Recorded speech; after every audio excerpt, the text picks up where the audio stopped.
ఇప్పుడు మీ హెల్త్ ఎలా ఉంది సార్? కాస్త బెటర్ ఇన్స్పెక్టర్. మెడిసిన్స్ వాడుతున్నాను.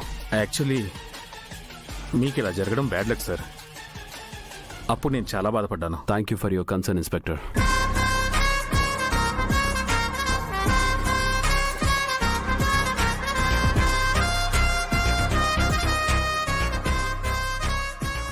ఇప్పుడు ఈ కొడైకెనాల్ ఎస్ఐ గారు ఎందుకు వచ్చారు అమర్?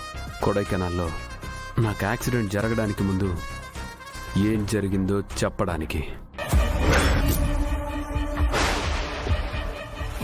అమర్, ఇప్పుడిప్పుడే నీ హెల్త్ కొద్దిగా సెట్ అవుతుంది. ఇలాంటప్పుడు పాత విషయాలు గుర్తు చేసుకోవడం అవసరమా అమర్?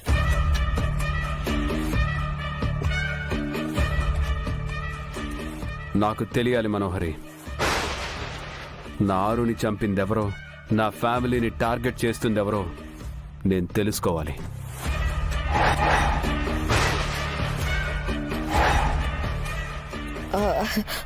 అలా నీ ఫోర్స్ గా గతాన్ని గుర్తు చేసుకునే ప్రయత్నం చేస్తే నీకు ప్రమాదం అమర్.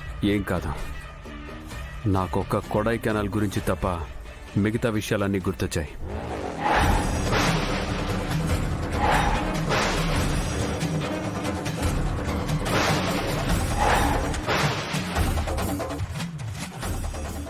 ఇదేంటి సార్ ఇలా స్లిప్ అయ్యారు?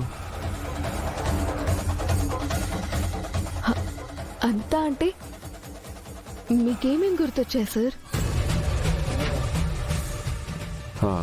ఐ మీన్ ఆరు గురించి, పిల్లల గురించి గుర్తొచ్చిందని చెప్పాను కదా.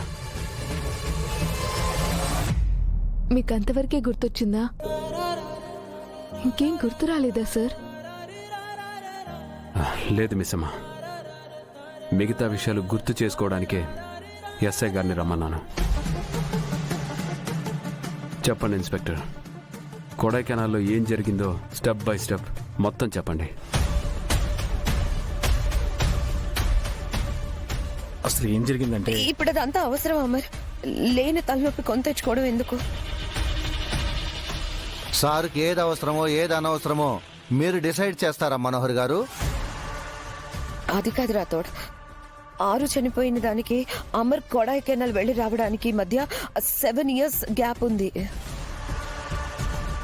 ముందు ఆ 7 సంవత్సరాలు ఏం జరిగిందో అమర్కి గుర్తు రావాలి కదా.